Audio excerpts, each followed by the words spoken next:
नमस्कार। मनुस्मृति एपिसोड 35 अध्याय 8 पर स्त्री गमन आदि। प्रकट या परोक्ष में मारने वाले आतताई को मारने से कोई दोष नहीं होता, क्योंकि मारने वाले का क्रोध दूसरे के क्रोध को बढ़ाता है।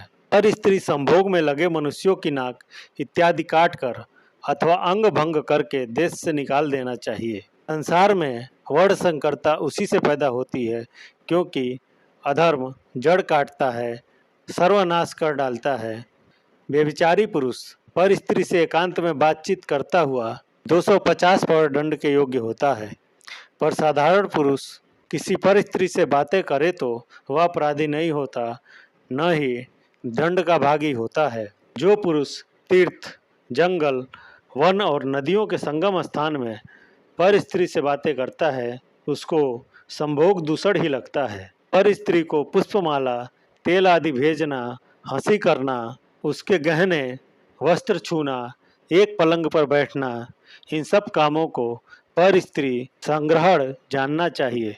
जो आपस की सलाह से स्त्री के स्तन आदि उसका गुप्त स्थान छुए, यह सब संग्रहण कहलाता है।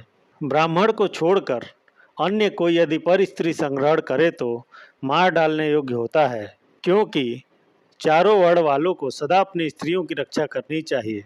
भाट, यज्ञ में दीक्षित, रसोइया और कारगर स्त्रियों के साथ बिना रोक बातचीत की जा सकती है। जिसको निषेध है उसको पर स्त्री के साथ बातचीत नहीं करनी चाहिए, और बातचीत करने वाले एक स्वर्ण दंड के योग्य होता है।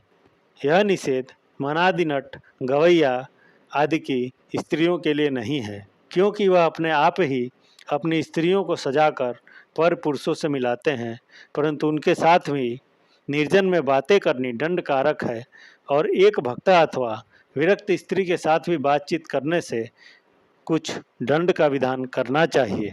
जो इच्छा न करने वाली कन्या से गमन करे वह उसी समय वध के योग्य है, परंतु कन्या की इच्छा के साथ गमन करने वाला सजातीय पुरुष वध योग्य नहीं होता। उत्तम जाति के पुरुष को सेवन करने वाली कन्या पर कुछ भी दंड नहीं करना चाहिए, परंतु नीच जाति के साथ गमन करने वाली कन्या को घर में नजरबंद रखना चाहिए। नीच जाति का पुरुष उत्तम जाति की कन्या से भोग करे तो वध के योग्य है, और समान जाति की कन्या को भोगता हो तो वह पुरुष कन्या के पिता को आज्ञा से मूल्य देकर विवाह भी कर सकता है।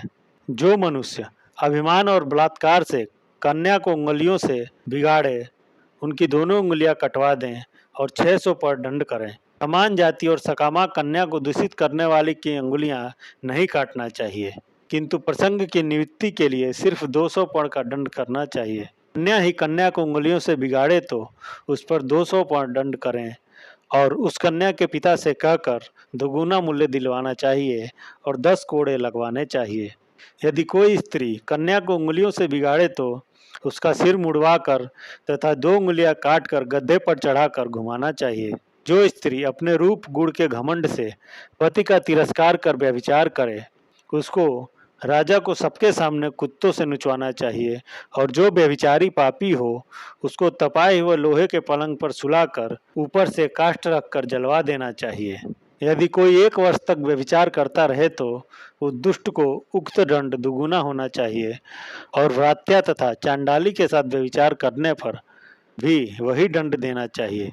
शूद्र ब्राह्मण स्त्री से गुप्त या प्रकट व्यभिचार करे तो उसका अंग कटवा डालना चाहिए और उसका सर्वस्व हरण कर लेना चाहिए। वैश्य रक्षित ब्राह्मणी से गमन करे तो 1 वर्ष कैद करके उसका सर्वस्व हरण करना चाहिए। छत्री करे तो 1000 पर दंड करना चाहिए, और उसका सिर गधे के मूत से मुड़वा देना चाहिए। वैश्य और छत्री यदि अरक्षिता ब्राह्मणी से गमन करें तो वैश्य पर 500 और छत्री पर 1000 पर दंड करना चाहिए। वह दोनों यदि रक्षित ब्राह्मणी से गमन करें, शूद्र की भांति दंड देना अथवा उसको चटाई में लपेट कर जलवा देना चाहिए। रक्षित ब्राह्मणी से जबरदस्ती व्यभिचार करने वाले ब्राह्मण पर 1000 पर दंड करना चाहिए, और स्त्री की इच्छानुसार गमन करे तो 500 पर दंड करना चाहिए। ब्राह्मण का सिर मुड़वा देना ही प्राणांत दंड देना है। अन्य वर्णों को प्राणांत दंड का विधान है।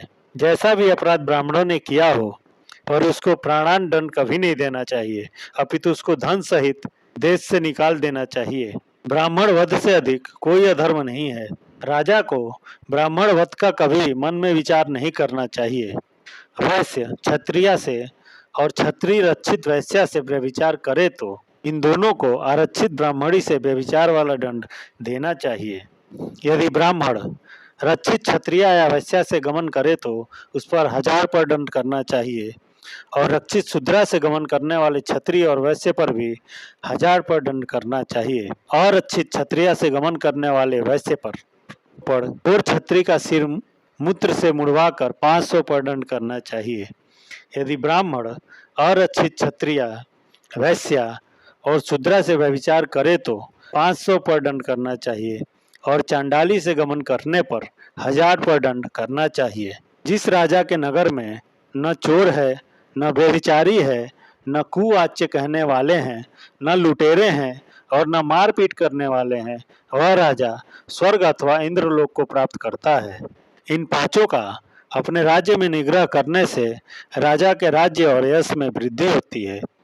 जो यजमान अपने कर्म कराने वाले निर्दोष ऋत्विज को त्याग देता है अथवा जो ऋत्विज योग्य यजमान को छोड़ देता है, उन दोनों पर राजा 100 पर दंड करना चाहिए। माता, पिता, स्त्री और पुत्र त्याग के योग्य नहीं होते। जो इनको पतित न होने पर भी त्याग दे, उस पर राजा को 600 पर दंड करना चाहिए। आश्रम धर्म के लिए झगड़े वाले द्विजों का राजा कोई फैसला न करे, वह उसका फैसला स्वयं कर लेंगे। अर्थात ऐसे कामों में राजा को बलपूर्वक हस्तक्षेप नहीं करना चाहिए, किंतु अपने सभासदों के साथ उनकी यथोचित पूजा करके पहले समझाने का प्रयास करें, फिर स्वधर्म का आदेश करना चाहिए। यदि कोई उत्सव करवाए जिसमें 20 ब्राह्मणों के भोजन का प्रबंध हो और उस उत्सव में पड़ोसी और घर आने जाने वाले अपने हितप्रिय लोगों का आमंत्रण न दे तो उस पुरुष का 1 मासक दंड करना चाहिए। किसी मंगल कार्य में वेदज्ञ ब्राह्मण साधु आदि को भोजन न देने पर उसको दुगुना अन्न और सोने का 1 मासक देना चाहिए। अंधा, बहरा, लूला, 70 वर्ष के बूढ़े और श्रोत्रिय से राजा को कोई कर नहीं लेना चाहिए। श्रोत्रिय, रोगी, दुखी, बालक, बूढ़ा, निर्धन, महाकुलीन और महात्मा पुरुष की ओर राजा को सदा आदर दृष्टि रखनी चाहिए। धोबी को सेमर के चिकने पाट पर धीरे धीरे कपड़े धोने चाहिए। कपड़ों को बदलना नहीं चाहिए और न ही बहुत दिनों तक कपड़ों को अपने पास रखना चाहिए। दुल्हे को 10 पल सूत लेकर 11 पल कपड़ा तौल कर देना चाहिए।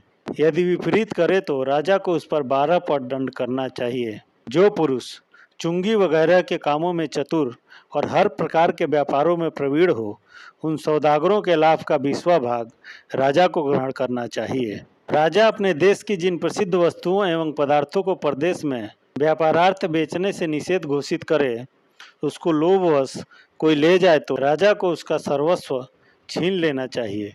चुंगी घर से छिपाने वाला, असमय में खरीद बेच करने वाला, गिनती तोल में झूठ बोलने वाला वस्तु के मूल्य से 8 गुना दंड के योग्य होता है। माल कहाँ ले आया है, कहाँ जाता है, कितने दिन पड़ा रहा है, उसमें हानि व लाभ क्या होगा, यह सब विचार कर खरीदने बेचने का भाव तय करना चाहिए। 5-5 दिन अथवा पक्ष बीतने पर राजा को माल का भाव व्यापारियों के सामने नियत करना चाहिए। तराजू के बाट और गज वगैरह पर अपनी मोहर लगाकर ठीक रखना चाहिए और छठे महीना उसकी जांच करनी चाहिए। मित्रों, वीडियो को लाइक करिए, चैनल को सब्सक्राइब करिए और वीडियो को अपने हिंदू स्वजनों में ज़्यादा से ज़्यादा शेयर करिए। धन्यवाद। मिलते हैं अगले एपिसोड में। जय हिंद, जय श्री कृष्णा।